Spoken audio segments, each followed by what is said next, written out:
cops are murdered in cold blood at a Florida rest stop. I was coming down off of this adrenaline rush, and the reality of what's going on was starting to dawn on me. All three suspects are locked up for murder. One's determined to get out, no matter how long it takes.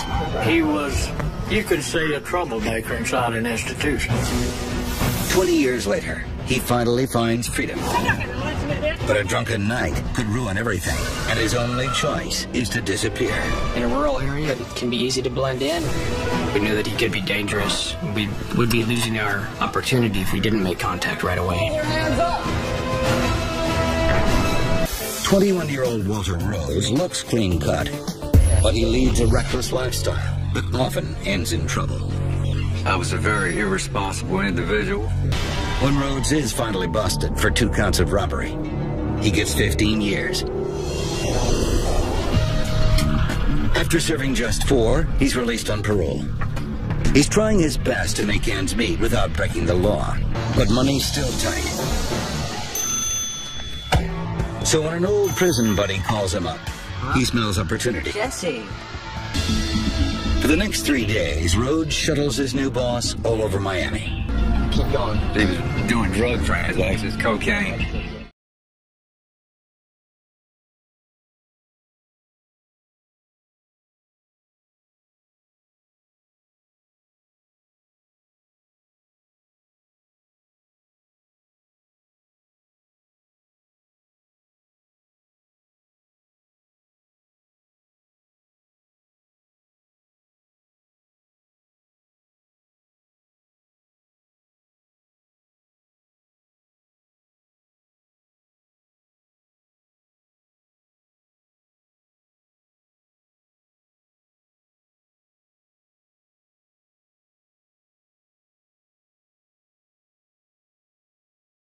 May 29th, 1977. It's been over a year since the brutal slaying of 2 cops in South Florida that landed Walter Rhodes in prison for life.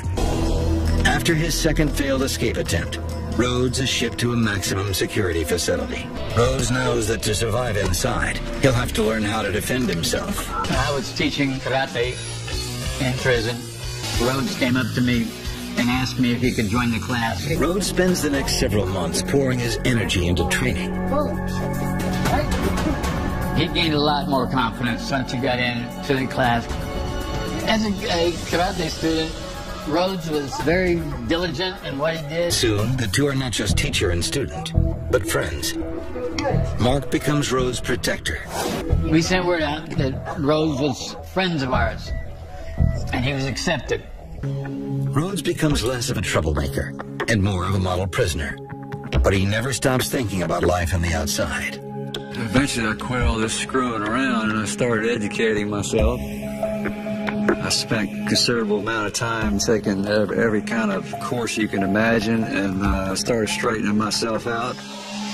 Over a decade passes.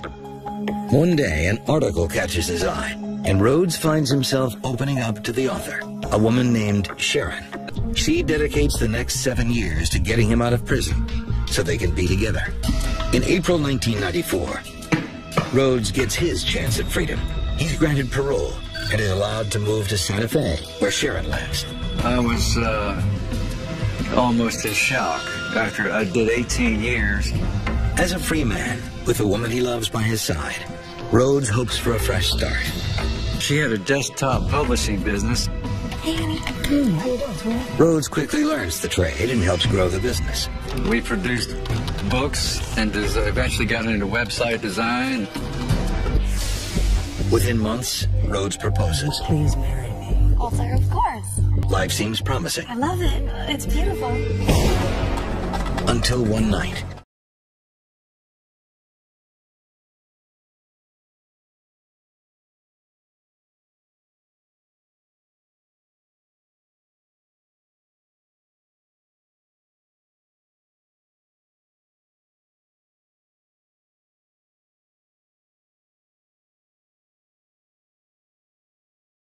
Getting drunk breaks the terms of his parole. Sharon is furious and threatens to turn him in.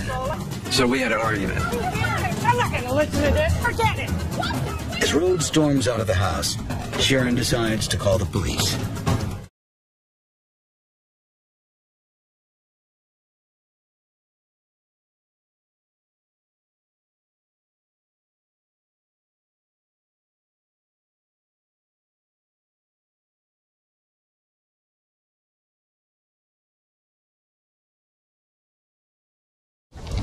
Rhodes finds himself back at Sharon's doorstep. Basically, she was sorry about everything that happened, and I was sorry about everything that happened, too. And she agreed to take me back in. Sharon is taking a huge risk by harboring a fugitive. Authorities have been looking for Rhodes since he skipped out on rehab, but he has a plan in mind for outsmarting law enforcement. The couple is now ready to start a new life. Rhodes and Sharon sell all their belongings and make their way to the small town of Twisp, Washington. They start easing into the laid-back country life of rural Washington, living as Michael and Sharon Garcia. I've got this new identity, and I'm loving it because it doesn't have a criminal record, and I'm not who I was, and I start becoming invested in this new personality, and I actually enjoyed it. Probably the only time in my life I've ever felt free. I've developed my own handyman business, and I made a pretty good bit of money just doing things on the side to help people out. Rhodes, who I always knew as Michael, just had that pleasant southern charm. I hired him to do some landscaping projects around the house.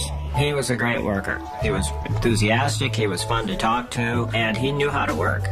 Go ahead and just elevate. Rhodes soon becomes a well-respected member of the small community. Well, my first impression was, wow, this is a really good-looking guy, He was really friendly and outgoing.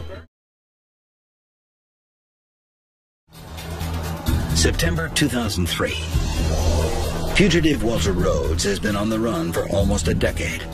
He's living as a law-abiding citizen under a fake identity. But then, a cop digging into the cases of troopers killed in the line of duty suddenly puts Rhodes back on the radar. Rhodes surrenders without a fight, ending his 9-year run.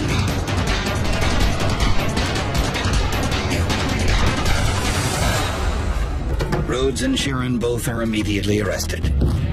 Sharon pleads guilty to 1 count of harboring a fugitive and is sentenced to 1 year of community service. Rhodes is charged with parole violation and perjury. I figured that they would slap me on the wrist because I hadn't committed any more crimes except for living under a false ID, which I didn't abuse. Instead, but it's been almost 10 years now I've been in prison, and if a miracle doesn't occur, I'm going to die in prison this time. Today, Rhodes is back in Florida where it all started. After violating his parole, he is now serving out the rest of his original life sentence. He and Sharon are no longer together. I'm definitely not the same Walter Rhodes. It's almost like it was somebody else. I've liked what I've changed into. I was a responsible, productive citizen out there, and that shows I could do it. It shows I did it. I just didn't do it quite the way everybody else wanted me to do it.